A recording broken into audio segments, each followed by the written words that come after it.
everyone. Welcome to our professional development workshop that we have put together today. We're very excited to have you here. And I know there's a few people still coming in from the waiting room, but we have some amazing faculty members here today. So I want to go ahead and jump in and get started. Before I do, so to start, let's see. There we go. Best laid plans, right? Technology. All right, so this is called Preparing the Doc for the Job Market. So this is part of our group of doctoral programming that we do here in the Organizational Behavior Division. So I have a couple of my co-hosts on here with me. So Shannon Taylor is on here at the University from the University of Central Florida, and Andreas Richter from the University of Cambridge as well. I know many of you are also joining us for the OB Doctoral Consortium at Philly, and so Andreas will be joining us and running that. And then I want to say special thanks to Brandon Fogel, who helped kind of put together a lot of the materials for this as well. And then of course, Harry is behind the scenes, so I know you won't see him, but he does all of our tech stuff. So I want to say thank you to him as well.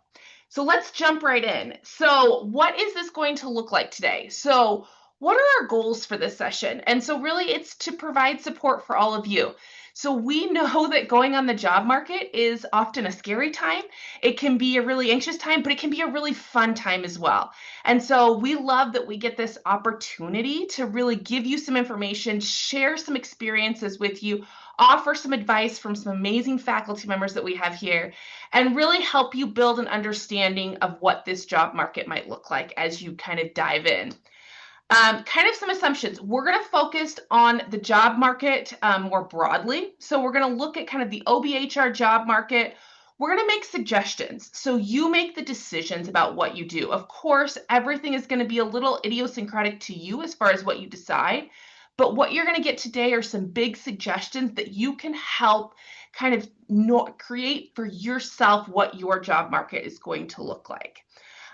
We have, like I said, a lot of people that are going to talk about their own experiences, but they're also going to give you kind of some big advice so that you can make it your own. What are kind of the norms and principles? We are a very big group, which is great. We have a lot of people interested. So we're going to have, over 100 people here today, which is really exciting.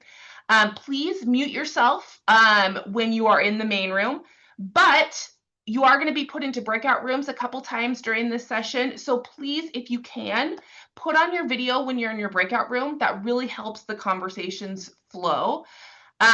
If you have any general questions, please use the Q&A function. I will be, myself, Shannon, and Andreas will be kind of monitoring the Q&A during this process. So we'll try and answer your questions, or we'll throw them out to the speaker. And then when you get to the breakout rooms, like I said, there's going to be 2 different breakout rooms. When you get to that part, please kind of take a second to introduce yourself quickly, and then your faculty member that's in there will run that for you. And then when you're thinking about things, try and think about things that are more broader relevance rather than kind of idiosyncratic advice. That's a great way to help it be as helpful for everyone that's here. So, does it sound like fun? Everyone's really excited, right? All right, so let's go ahead and dive in. I am going to start here with this preparing for the job market. Part 1 is going to be what we call tips and best practices from the other side. So these are senior faculty members that have basically served, chaired, been on a ton of search committees. And they're going to give you kind of their advice from the hiring side to start out with. And so we're going to start with our expert faculty panel. So I have 2 amazing faculty members that are going to help us here. Michael Johnson is with the University of Washington, and Richard Gardner at Brigham Young University. And I'm going to give you kind of their bios. So starting with Richard. So Richard is an associate professor of management at the BYU Marriott School of Business. He received his PhD from Texas A&M University. His research focuses on dysfunctional behaviors, negative interpersonal and organizational relationships, business ethics, and employees' experiences with an imposter phenomenon. Prior to BYU, Richard was an assistant and associate professor at the University of Nevada in Las Vegas. So he has not only been on the job market multiple times, but he's also served on search committees as well. And then Michael Johnson is the Boeing Company Endowed Professor of Business Management in the Foster School of Business at the University of Washington. He received his PhD in Business Administration from the Eli Broad College of Business at the Michigan State University and his BA in Psychology from Hope College. His research focuses on three main areas, including groups and teams, emotions and moods, and social identities. And so Michael has also chaired and served on many search committees. So they are going to, like I said, kind of give you I'll call it the behind the scenes process of what the search committee process looks like. So Michael and Richard, I am going to pass it over to both of you. Thank you, Amy, and good morning to everybody, or afternoon or evening, depending on where you are on the planet, from sunny Seattle, Washington. I have served on multiple search committees and chaired multiple search committees, including most recently this past year. I was only on the job market myself once, so I've had much more experience from the other side of the table than I have from the side of the table that you're on now. So, Richard, and I hope that we can demystify some of this for you.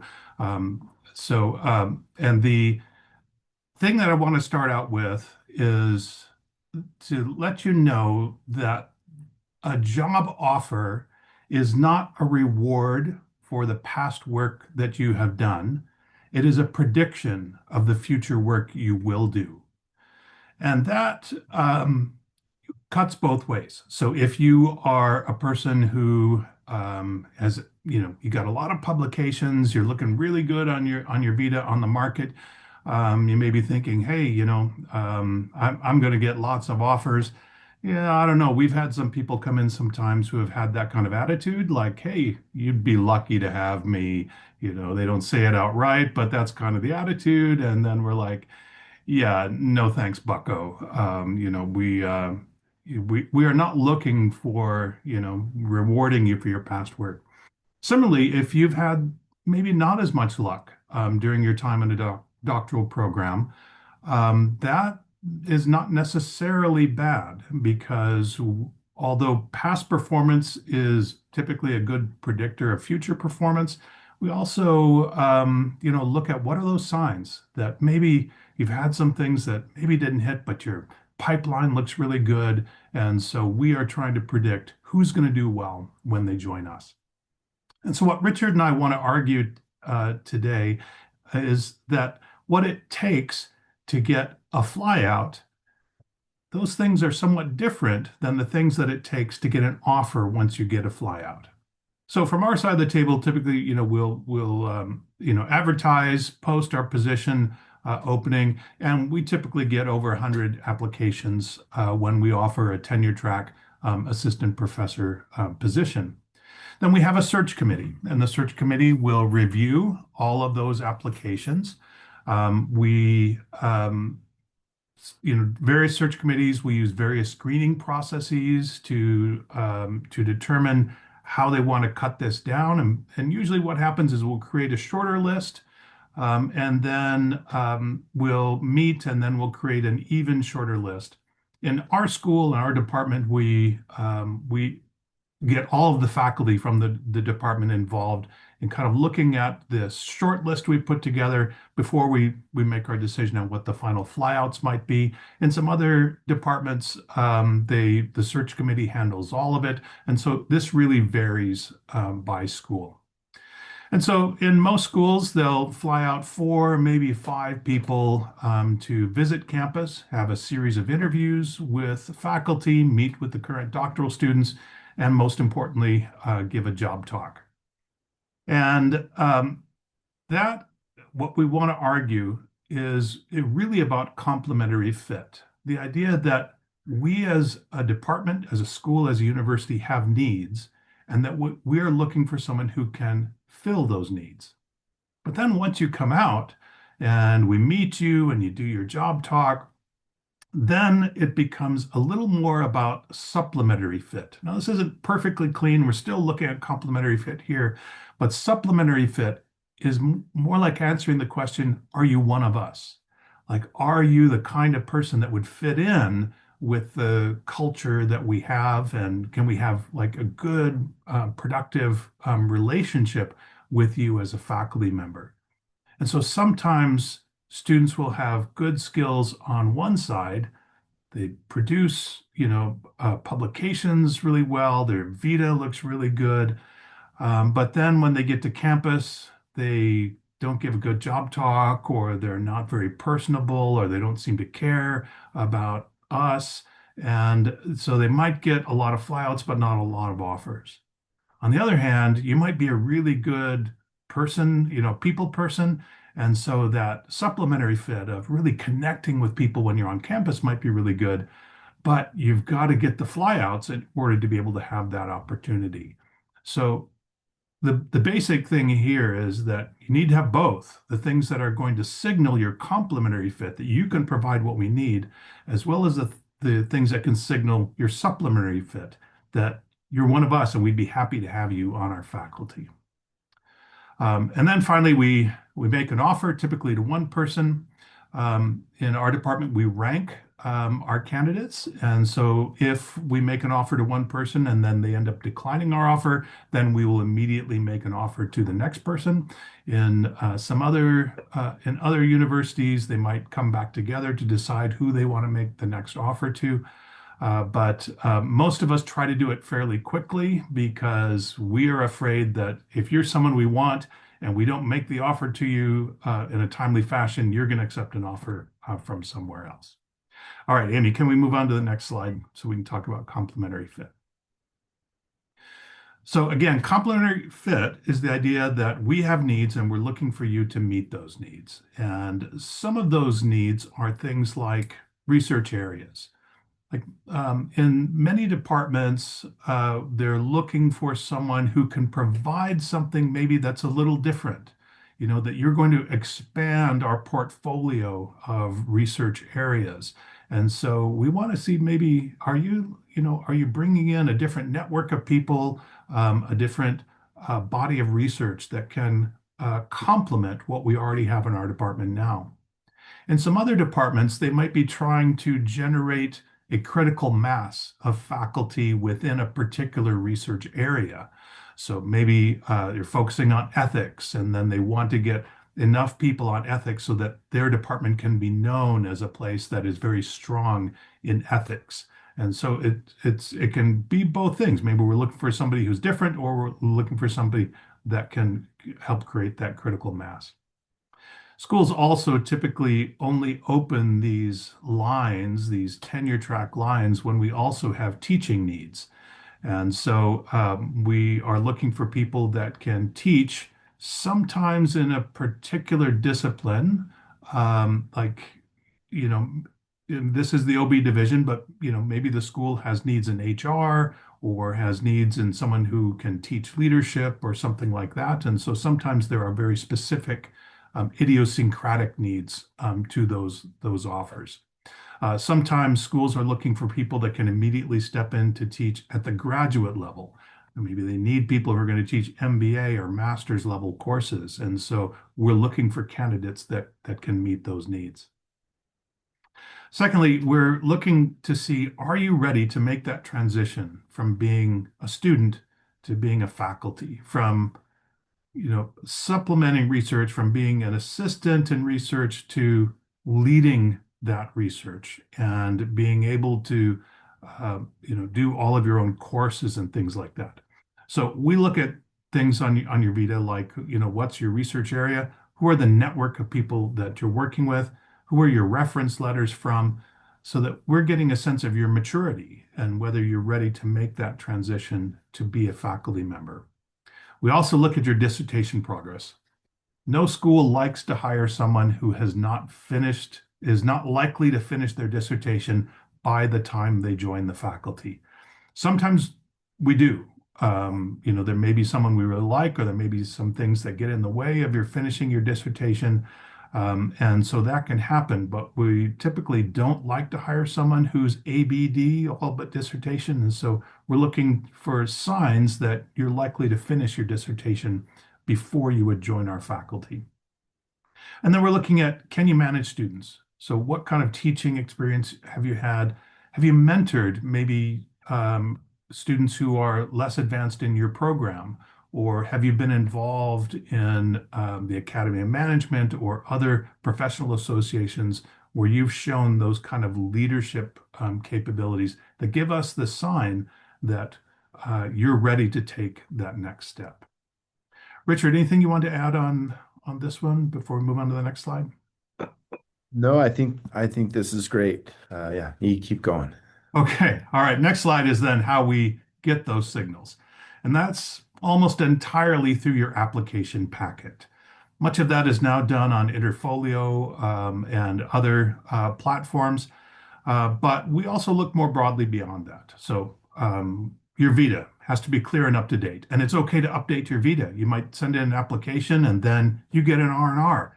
We want to hear that. You should definitely update your Vita. You can even send an email to the search committee chair if you know who that person is, and say, hey, just want to let you know that this paper has moved along in the process. I've updated my Vita, but wanted to draw your attention to it as well.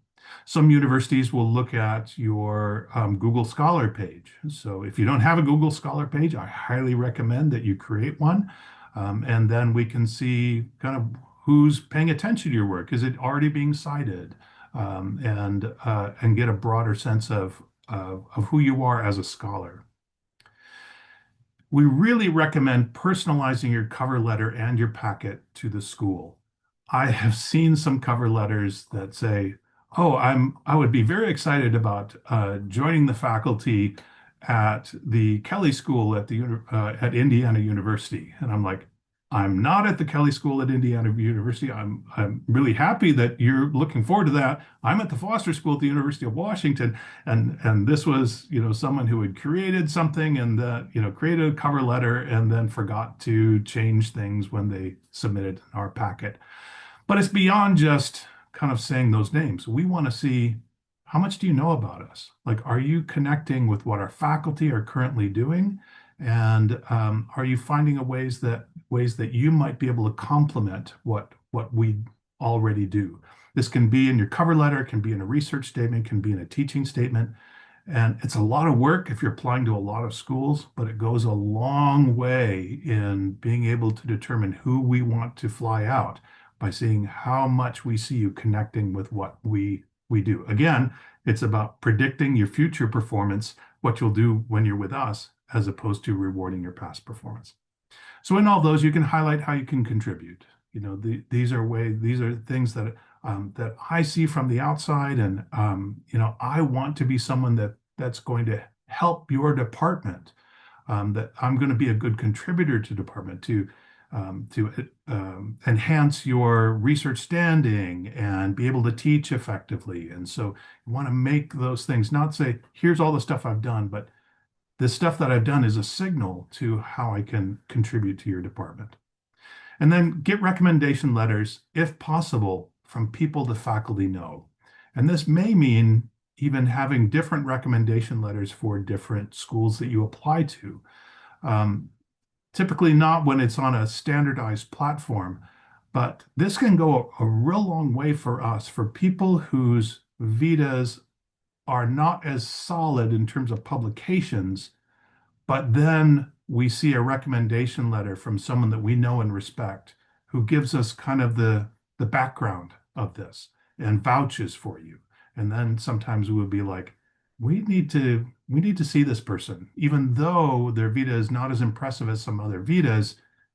I trust this person who's written the recommendation letter. I trust their opinion, and it might be worth taking a look at you.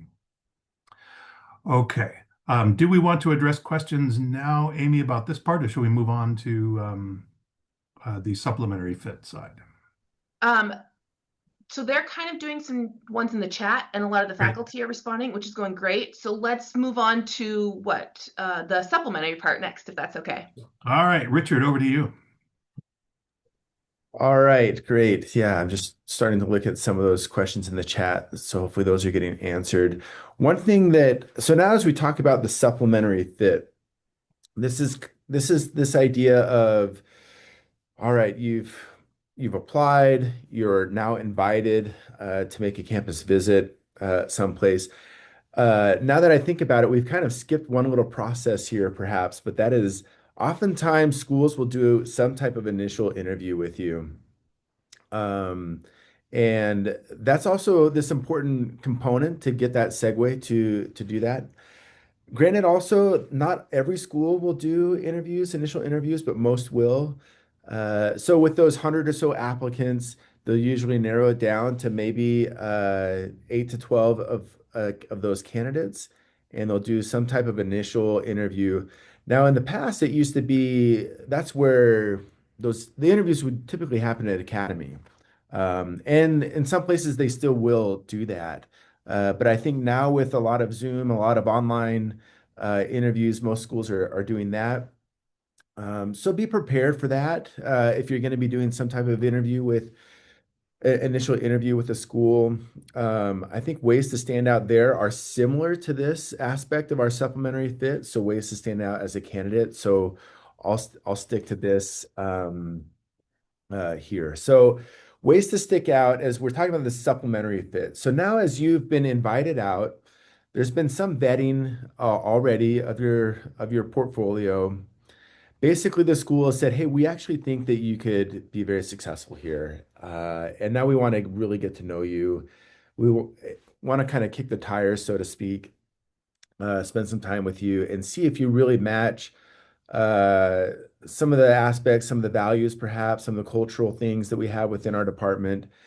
So when we think about this, does this candidate match the culture of the department? Will they fit in? Will they be engaged? Oftentimes this campus visit will only be a brief day or two. So this is a couple days that you have to be able to interact. Now, I will say that moment will just be a day or two, but leading up to that moment, you're still getting evaluated. So usually there's going to be somebody, whether it's the person who is leading the search or on the search committee, or sometimes it's the department chair that will manage your visit, and they'll be the one that will be kind of corresponding with you about your schedule and everything.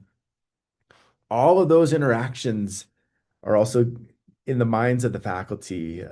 So be aware of that. So even though you might just think, well, I'm only there for a couple of days and we'll see how this goes, prior to that visit, all the emails that you have with people, all the interactions you have with scheduling, even after the visit, all the follow-up emails that you have with people or communication you have with people, that's also still part of that evaluation.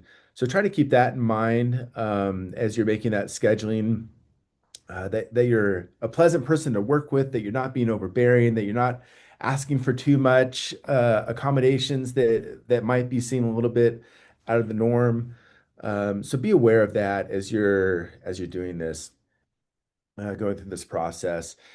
Now, this other question, does the candidate seem interested in us? This is really important question. And I've been on a committee one time where one candidate just they had come from another school to our school. It seemed kind of evident that they were not that interested in us perhaps anymore. And it was a real big turnoff for us, even though everything that this candidate said, he's like, "Oh, I'm actually pretty interested in you." And his letter writer said he was very interested, but his visit didn't seem that way. So how are some ways that you can do this? A lot of ways that you can express interest are in the questions that you ask. And the questions not only that you ask about the university, but also the questions you ask about the community.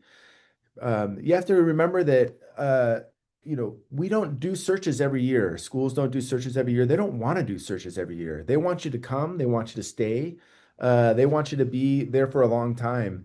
And so, if you're coming in, if they have some kind of worry that you're going to only be there for a couple years, and then you're going to bounce to maybe your dream job or your dream location or something, they might pass on you actually for somebody who they think might actually stay there for the long term. And I would say this too in the questions that you ask. Be mindful of this is a good opportunity for you to show that you've done your homework, but that you're also interested in learning more.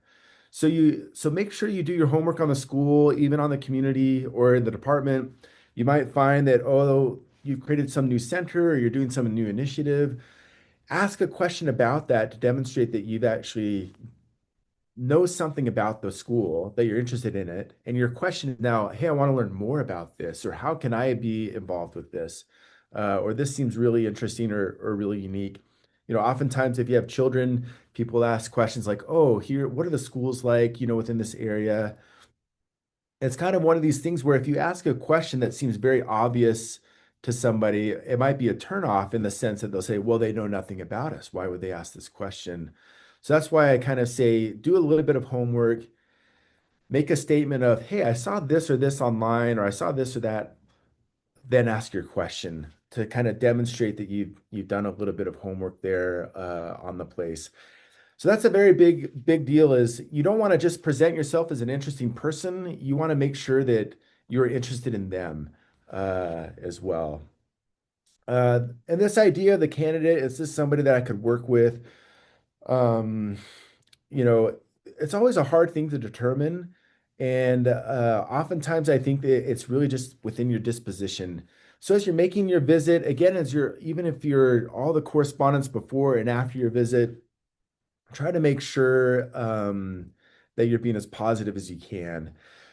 Don't complain about things. Don't talk about maybe, problems with the publication or problems with this. Like, try to stay positive about everything. I remember these are maybe landmine kind of stories, but again, another candidate that we had one time in our interviews, our initial interviews, they talked about why they wanted to leave their current uh, university, and they kind of were saying bad things about their current university. And another member on the committee just said, "That's we're not even going to go with this person because they're kind of bad mouthing their current employer." So there's just these little weird things that people react to sometimes. So try to just be as positive as possible, be as diplomatic as possible if people are asking you some tough questions, perhaps. But yeah, that's what I think about in terms of this fit. We'll talk a little bit more about the job talk and your individual meetings here in a second. But Michael, do you have anything to add with this slide here? No, I think you've handled it. Okay, let's move on to the next one here. And then I'll make sure that we get enough time with our breakout groups because you have some real excellent faculty here that'll be able to give you some more tips. So, for better or worse, you are probably going to give a job talk and a research talk. And that research talk, again, for better or worse, does hold a lot of weight for the evaluation, the committee. So, okay, a few things before you even make your visit is hopefully you'll get your schedule. Hopefully you'll know how long you'll have to be able to do your job talk. This will vary from school to school. So some schools will say, well, we only have an hour. Some will say an hour and a half. Um, just get a good sense of how long that will be. See if you get some opportunity to prepare before, just to kind of make sure that you're set up for it. I would say, and also like bring your own slide advancer, your own clicker. Oftentimes the school will have one, but just bring your own just in case. Make sure everything's as comfortable, as familiar to you as possible to do this. So make sure with this, in terms of knowing how much time that you have, because time management's actually a really big deal, I think, in a job talk. Because oftentimes what happens is people will start their job talk, they'll be doing great, they'll get lots of questions that will kind of derail the timing of their talk. And then oftentimes when they get to their methods section, their eyes get really big. When they look at the clock, they see that they're running out of time, and they go really quickly through some of this. And again, some people might interpret this as a landmine of saying like, well, do they actually know their methods? Are they trying to hide something here? So in terms of managing that time, just make sure that you give ample time for covering each aspect of this. Now, one way you can do this, of course, is practicing. Practice, practice, practice. Practice with your advisor or your committee, other faculty within your department if you can, even with other PhD students, just to get maybe even the timing, the rhythm, the flow of your job talk to work out really well. And remember that you're not only just demonstrating, hey, this is stuff that I'm an expert in this topic or this research area, but you're also demonstrating again, your own capabilities. of doing the research. You're showing that you know how to do this. And that's why I say don't gloss over maybe the more technical aspects of what you're doing, because you're trying to demonstrate your knowledge and your capabilities in that. So yeah, make sure that you do that within the job talk. There also, don't be dismissive of people's questions. You're always going to get questions that might be a little bit strange. You're going to know more about your dissertation. You're likely going to know more about your dissertation than anybody else that you're presenting to.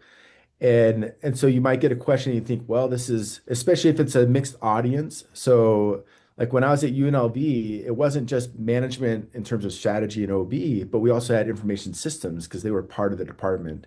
And so I'd sometimes get questions that I thought were very like, well, everybody knows this within our field. So try not to be dismissive of people's questions. Make notes of those questions, perhaps. Yeah, be very polite as you're doing that. In terms of managing the interviews, you're going to do a series of one-on-one interviews, likely. These tend to last a half an hour or so as you go from office to office. Again, show interest in the school, show interest in the faculty. This is where you have an opportunity again to hopefully do your homework about who you're going to be meeting with, of all the faculty. You go a similar aspect of you ask them a question, you demonstrate with that question that you know a little bit of what they're doing, and ask them questions about their own research as well. Um, You'll also have these kind of informal opportunities as well. This doesn't drink too much at meals. Now, because you'll get in these situations, whether it's lunch or meals or even the one-on-ones and meetings, maybe it's somebody that you've met before, where things get very casual very quickly. And just remember you're still getting evaluated. And so I think it's yes, you might have camaraderie with people.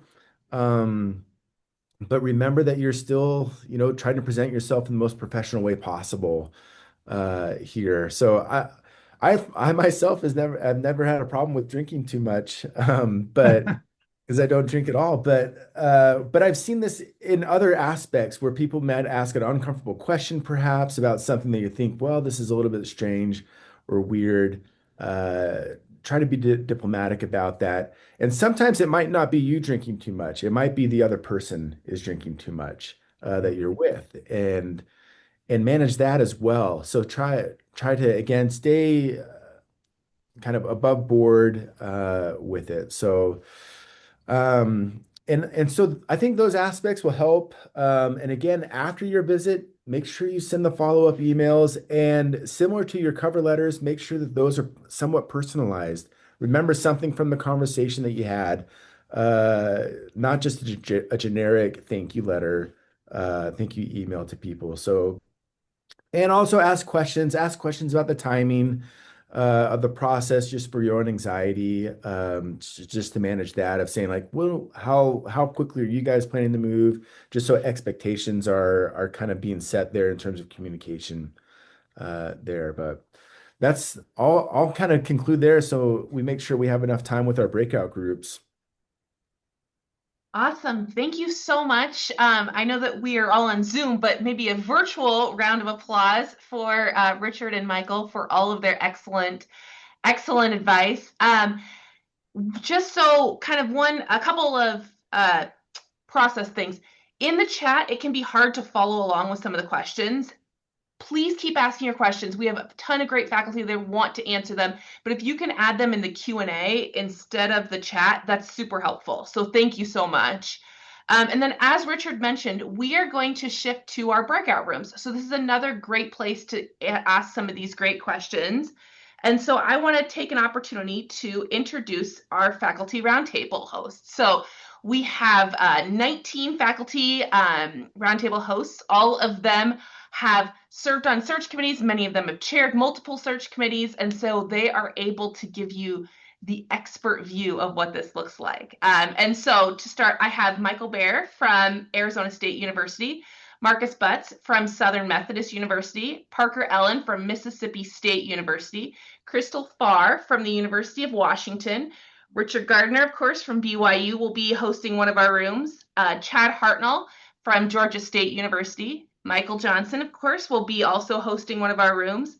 Blaine Landis is at University College London. Dave LaBelle is at the University of Pittsburgh.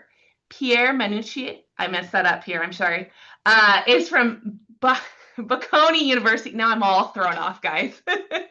And then we have Jordan Nielsen as at Purdue University. Kylie Rockford from the University of Utah. Katina Sawyer from the University of Arizona.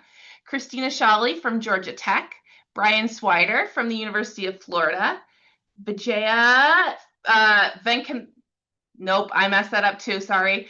From the University of Maryland. Mary Zelmer-Brunn from the University of Minnesota. Jing Zhao from Rice University, and Luke Zhu from York University. So, first of all, to all of the faculty that are here, thank you so much for your time. We really appreciate your time and your expertise. None of this works without all of you. So please accept Shannon Andreas as my thanks for being here. And then Harry is going to send you all to a group breakout room. If the faculty could just hold here for just a minute, and then you will see which faculty room you'll go to because it will be labeled by your name. All right, well, welcome back, everyone. I hope everyone was able to have some wonderful questions and have some great discussions. For all of our expert faculty that helped host the breakout rooms, thank you so much for your time. We are going to shift a little bit and we're going to talk to some more recent grads and people who have recently been on the job market. You are more than welcome to stay with us, expert faculty, but I know how busy all of you are, so please feel also free to log off with our thanks and appreciation for your time. So, yes, as I mentioned, we're going to kind of shift focus a little bit. So part 2 of this is called Preparing for the Job Market. So this is reflection and advice to my former self. And so this one is going to be a lot of excellent current faculty members who have just been on the job market. And so we're going to start with kind of this idea of a fireside chat. But before I do, I want to kind of go in here just a second, and I want to reiterate kind of the goals and assumptions and norms and principles. And so kind of for our new faculty that have joined us, this is kind of our goals and assumptions for this session today. Again, our job is to kind of kick off the job market for you. And so we're kind of here to support you, and we're going to talk broadly about the OBHR job market. With this, if you're not speaking, please try and mute yourself, especially we're in the main room, just because there are so many of us here. We have about 150 people here, which is really exciting. And then please use the Q&A function. So in a second here, I'm going to introduce Semin and Bailey, and they're going to talk about their experiences. But if you have questions while they're talking, please just use the Q&A. And then our other faculty members that are here, if you would mind just watching the Q&A, and if you have answers to any of the questions, we'd love to hear your input. So that'll be kind of dynamically going on while Semin and Bailey are talking. And then we will go back and we'll have new breakout rooms where you will again get to kind of introduce yourself and then ask questions as well in there. So, sound fun? All right. Okay, so I want to start, and I am going to introduce our recent job seeker panel, is kind of what we've so aptly named this. So I have Semin Park from Penn State University and Bailey Bigelow from the University of Utah. Both of these fantastic women have been on the job market multiple times. And so they are going to share a little bit about themselves and about their experience. And then what this is going to look like is what we call a fireside chat. And so they are going to actually ask each other questions, and you're going to hear some great conversation about their experiences. So I am going to actually stop sharing my screen for a minute, and so that we can pin both of you. And then I will let you two go with it. So have at it. Thanks, Amy. Thanks all for having us. We agreed that we would start off by just kind of telling you about like our job market experiences and backgrounds. So that helps kind of couch like our answers and stuff. So I was volunteered to go first. So I'm Bailey Bigelow. I'm currently at the University of Utah. I've been here 2 years now. I graduated my program from University of Central Florida in 2021. So that was my first job market, the rookie year. It was a bit of a wonky experience because it was the COVID job market, as we lovingly call it. So I have a little bit of a different experience there, but then my job talk and everything for Utah was a bit more traditional. So I know people tend to have good answers with like how many schools they apply to in interviews and job talks and everything.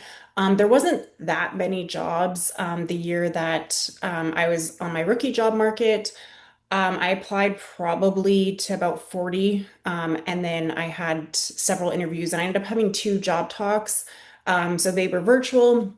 And then in my Utah, my later job talk or job experience as an assistant, I was I had a more targeted search, so I actually applied to one school. Obviously, got a job talk and took the job. So that's kind of my background. So I've been out for 5 years now. I was in my other role for 3 years. So yeah, happy to also in the breakout rooms give you any more of that information. Turn it over. Awesome. Yeah. Okay. Hi, I'm Semin Park. I'm Penn State University assistant professor here. This originally was called like advice from recent grads, but I'm I'm not a recent grad. As Amy briefly mentioned, I'm recent job seeker. That's my category because I graduated from University of Connecticut, my PhD in 2019. So my job market was actually 2018 as a rookie. And then since then, I was at University of Iowa, and then I joined Penn State 2 years ago, starting July 2024. Um, Luckily, my job market was pre-COVID, so I can speak a little bit more of that, but more so since so many time has passed, I think my also experience as on the other side and kind of reflecting on like my strategy, so to say, as a rookie job seeker and then assistant professor, more seasoned assistant professor job seeker perspective with like both sides. So that's me. So since we gave each other's background, maybe I'm gonna start asking question to Bailey. So you briefly mentioned already, but could you please tell us more about your strategy when you're deciding to apply? Like when you first applied, was it a wide net? Was it targeted? When you said that 40 application, how did you choose from what strategy? Yeah, so personally, especially my rookie year, like I cast a pretty wide net in terms of applications. Mhm. I applied anywhere I thought I would possibly live. So the only jobs I didn't apply to is if I knew that I absolutely would never live there or something, or if it just like wouldn't work for me or my family. I usually give the advice that I think applying broadly is the right move because you don't want to discount yourself before you've even had the chance, right? And I even applied to schools that I thought were like out of reach for me, or maybe like I wasn't as aligned. And I usually give that advice to rookies just because I do think like you don't actually know what the job market looks like from the committee side or what they're specifically looking for. So my advisor always told me, like, let them tell you no, don't tell yourself no about it. So I took that advice. I did personally, like, I wanted to go more research focused. So I applied to like research, like focus schools or balance schools. I didn't apply to as many teaching positions, but I think knowing what you're looking for and applying to schools that align with that, but in a broad way, right? So I think, if you, unless you have extreme restrictions, I think applying broadly, because even if you have an offer in hand, you can always say no. Your advisor will probably go crazy over that. But like, I think it's worthwhile to go through the process and see if you like the school and like cities can surprise you, right? Even if you think Mhm. like you aren't familiar with a region or something or like a different country, like it can surprise you. So I think I usually just say like apply to everything unless it's like this absolute no, and then let it kind of go from there. Because you're not going to get every one of those jobs. So I think sometimes there's this like Mhm. fallacy when you're applying that you're like, well, I don't know if this specifically would work for me. And I'm kind of like, well, like you don't have the Mhm. job yet, so you may as well just like apply and let the cards kind of fall where they may. So, do you have any other like takes on that, Yeah. or did you apply more specifically? So, starting from rookie market, I also applied broadly, but a little more focused than I think your strategy. The reason being is that, luckily I was pre-COVID, so have that in mind. Um, I made a spreadsheet that I pulled up like before joining here to remind myself. It's called the Dream School List. And that dream school list, I had a couple of important columns, which is my criteria, what's important to me. So the first advice to you is yes, I think you should not limit yourself. And I love that you pointed out that, you never know what the other side of the table is thinking about. So don't limit yourself, but you have to also know yourself. So for some people, location really matters for themselves or for family reasons. And if you end up going to discount that because you're quote unquote too nervous, maybe that's going to bite you later. So I think knowing what is the most kind of like deal breaker for you is important, at least to acknowledge. So in my spreadsheet, I have, of course, school name, like what's their characteristics, but my three columns are research fit, department culture, and whether my husband can be happy. So my husband, for his job, he travels quite a bit. So it was important for me to find a job that suits that. And also, like cultural part, I actually talked to a lot of people to gauge what is the real culture look like as best as I can, including PhD students in different programs. And I think that was helpful, especially when I was going on a flyouts or deciding later, thankfully, if you have multiple offers, that kind of gives you kind of anchor point for you to go back to and, making decision best you can, if that makes Yeah, sense. no, absolutely. Mhm. So switching gears, this is another like common question I think people have when they're first entering the market. And there is a lot of different advice out there, but Mhm. thinking about the job talk itself, so in both the rookie and then later on, how did you decide what to present, whether it was like your Mhm. dissertation or another project? And then how did you frame it for a room full of people that might not have necessarily understood the topic Mhm. or even been in, entrepreneurship or strategy, so not like as entrenched in the OB discipline? For sure. For the rookie market, I do believe that it's kind of the norm that they expect you to present dissertation. And that was the advice that I got. So of course you can present some other projects, but that's only when you have specific reason to be. And the reason is, especially for rookie market, really important point that search committee wants to know is whether you're going to actually graduate. So showing that progress is important. So that's having that said, I chose my dissertation. And because of the data process, when I was going on a flyouts, I didn't have the whole results ready. And that was something that made me nervous. And that's something that also hinges on your question about how to frame it, right? So rather than going into traditional way of talking about it, because I didn't have the, results and discussion at that point, I opened up more so why I'm interested in this and using more like phenomena driven conversation with the people rather than going into theory and then gap and then research question and the results. And I think worked well at University of Iowa. And that was the strategy. And the second one, when I went on another job market as an assistant professor, of course, what they were looking for was a little different because I was out couple of years. So the project that I chose was to almost signal what I want to be known for in this field. And then that is like conflict and social network space. And that's what I chose.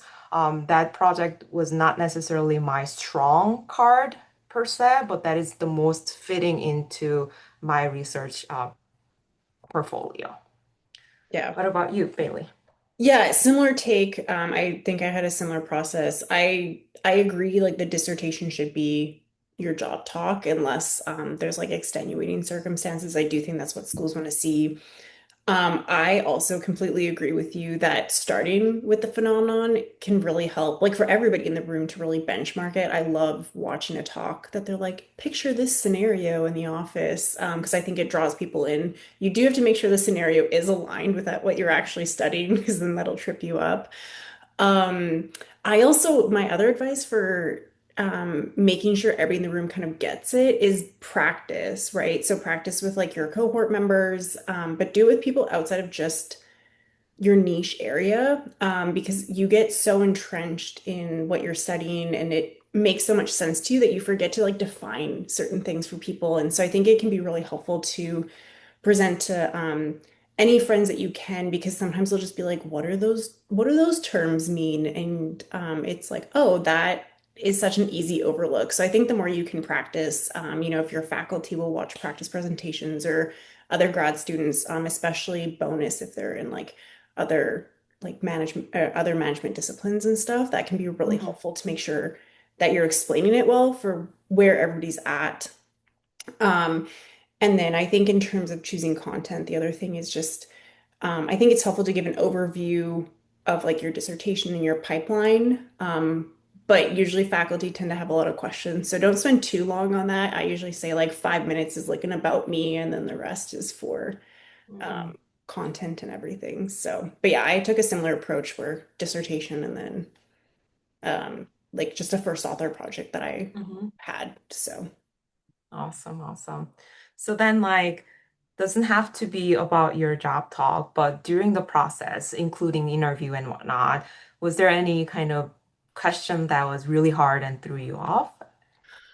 Yeah, it's a good that's a good question. Um, I have two that popped to mind. In my rookie year, I had an interview and people, so schools typically will ask about like your dissertation, your research, your teaching experience, those types of things. And then this school asked about which of their grad students I could see working with. Mm. And so that was something where I was like, oh, not every school will have like their grad students and their interests and stuff listed. But I think the takeaway from that for me was like when you're doing your interview prep, you want to do some like honest preparation for the interview, and you should make sure you understand the faculty and the school. Being on the other side of it on a search committee, sometimes when you ask them like, why this school? And they kind of are just like, I don't know, you do good research. It's not like the most authentic answer, I think. So just making sure you're preparing for the interviews and then especially for the job talks too, to try to like weave that in and show like that you understand what their department is Mhm. like and why you see yourself fitting in that. And then on my job talk, I on one of them, like I had a faculty member asking me really specific questions about one of my older papers, and they were like, "Why did you do it this way?" Um, and it had been published like a few years before, and I was like, Mhm. "I don't know, it's published. I dumped it from my brain." But I think just like thinking about your research and kind of Mhm. familiar, like I don't know, like remembering what papers you have or like the things, being able to talk about your own research. Um, and I think those were like the tougher questions because sometimes in the prep you kind of like prep at a high level and stuff, and you're so focused on your job talk itself that like I was like, oh yeah, I should have like maybe like reread my own papers or something. So just I think like the moral of that is like for the interviews and the job talk, like it is quite a bit of prep. But I think Mhm. the more time you can spend on like prepping holistically, is helpful for that. So, did you have any Yeah. hard ones on either of those sides? So I have a super quick one. it was the question, 5 minute, through the job talk, a senior faculty raised their hands and said, why do we care? Why do we have to care? Um, and when I received it as a rookie, it was really, like shocking and frustrating and like, my mind goes white and like I couldn't say what to do. But retrospectively, I think that question was meant to almost testing whether you can be a good teacher, especially in professional program setting, MBA and exec MBA. Like we are so much trained to write a paper or delivering in the conferences why this matters theoretically, but sometimes it doesn't really translate like lay term of why we care as a manager. And that was really good question. And I did my best to answer that question. But to be honest, when I was rookie, I did not prepare myself for that angle. So I think that's something that is really a good lesson that I learned in a hard way. So, Yeah. We have about 5 minutes left. Is there yes. one last burning question that you want to ask each other before Ooh, the best one? the best one. We did save our best to last. Okay, True. so the last question, and we can both answer it, but if there's one piece of advice you'd want everyone here to write down or that you would give to your prior self, what would be the one piece of advice? Mine is do not compare yourself with others during the process. There are many, many reasons, but one is you never know why that decision is made on the other side. And also, there's no point of comparing yourself and then like making all emotions stirred. And that's gonna only make the process miserable. So I think it's best to focus on yourself, focus on what you can control, be open-minded, and just keep going, right? What about you? Yeah, first of all, I so agree with that. And like everybody can only take one job, right? So the Yeah. superstars can only take one job each. So I love that. Mine kind of piggybacks on that. Having been on the market and then being on search committees on the flip side, um, it's less about you than you think. And like that is maybe feels less in control, but I remember taking everything so personally on my rookie market, and I was just like, do I just suck, or like why does nobody want to hire me or something? And then when you're on the other side of it, there's so many like again, like you don't know who else is interviewing, or like if they're looking for a specific fit, or sometimes it's just like they want somebody to be able to teach an HR class and there was somebody who has had that experience, right? So it's not just like there's just so much nuance to it that it's so easy to like get entrenched and take everything personally and then just end up feeling terrible the further on the market goes. But I think it's like there will be a right fit, and it's not like schools aren't interviewing you or not hiring you because like you suck or something, right? So I think just try to like give yourself some grace, and I mean get your materials checked and put your best foot forward, but like a lot of the times it's not just like just you. So try to like hold your head up a little bit and don't take it so personally.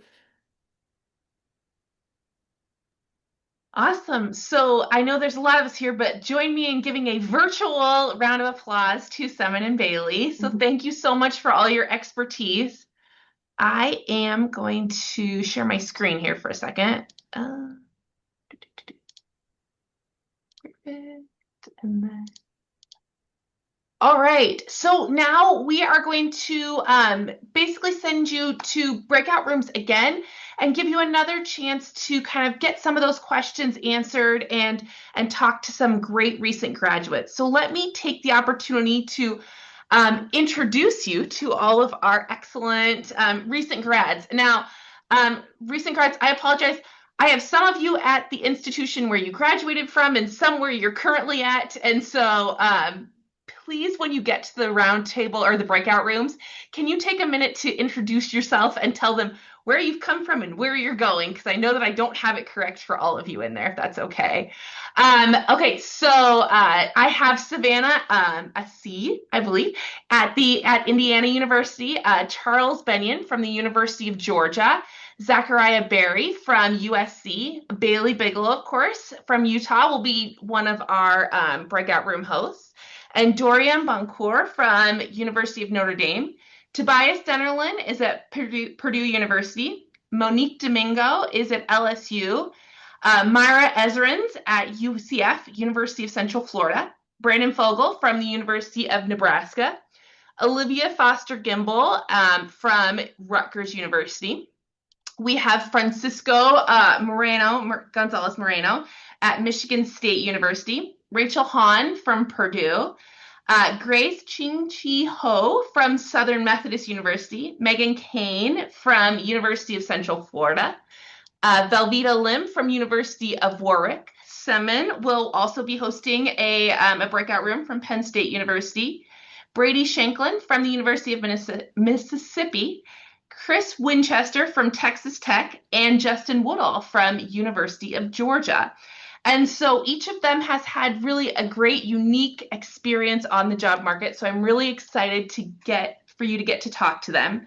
The way we're going to do this is all of our junior faculty roundtable leaders, will you hang back in this main room for a minute? Our great tech person, Harry, he's going to assign all of our attendees to their breakout rooms, and then we are going to send you to a breakout room. All right, welcome back, everyone. I am going to put a link into the chat, or you have the QR code on the screen. What this will link you to is a Google form. And so what we would love to have everyone do is essentially this gives you a chance to really reflect on all the different conversations that you've had here today.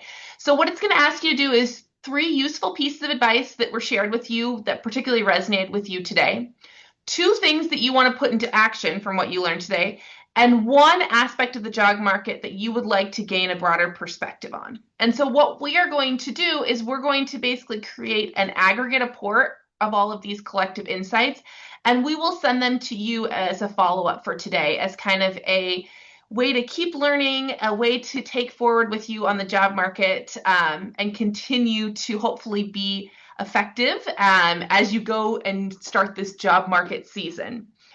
And now with this, a lot of our great stuff had a lot of focus on the US. But we also wanted to give you an insight into 3 different ones that really are focused more from our global community as well.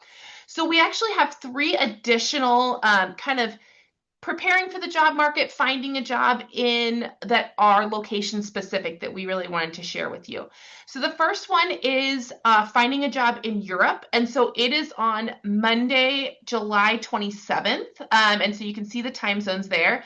And we have, this is put on by our global committee within the OB division. And with this, they will go over some of the different places in Europe where you may be looking for a job: Austria, France, Germany, etc. We also have one called Finding a Job in Latin America. That will be same day, different time. And this one focuses more on places in Latin America: Argentina, Brazil, Mexico, etc. And then if you're thinking about a position maybe more in the Pacific Asia region, this one will actually be in person. So this one will be at Academy on Sunday, August 2nd. And so this one will focus more on Australia, China, Hong Kong, Japan, Singapore, and South Korea. And so if any of those or all of those sound interesting to you, in the top corner you can see there we have a QR code where you can reserve your place. Each session will have panel presentations and then country roundtables so that you can hopefully get some great insight if you have questions specifically about that as well. And then I will also put this QR code in a second here in the chat as well. And so then basically I wanted to thank you so much for taking the time to attend. I know that the job market, like I said, can bring a lot of anxiety, but hopefully it brings some fun as well. And know that you have a lot of people here rooting for you. If you are not a member of the OB division, we would love to have you join us. We put on all kinds of professional development workshops like this all the time, both at AOM and off cycle like this. The QR code here is actually for our LinkedIn page. I encourage you to follow us on LinkedIn if you don't already do that. That's where you'll find a lot of information about PDWs just like this one. So you can find the ones that maybe are most helpful for you and will be most helpful for you as you work through your career. And then just thank you so much for joining us. We look forward to seeing many of you in Philadelphia. Oh, sorry, I did want to, before I leave, I want to thank our junior faculty members that were here. Thank you so much for your time and your expertise. I know that probably as you're transitioning from the job market, maybe that was the last thing that you wanted to talk about, but hopefully it also was a great way for you to reflect on your own experience. So thank you so much for your time. We really appreciate it. And thank you, all of you, for attending. I will stay here for just a few more minutes. If you have additional questions or anything, you can put them in the chat, or after kind of some people pop up, you can unmute yourself and ask them. But thank you again, and have a great rest of the day, everyone.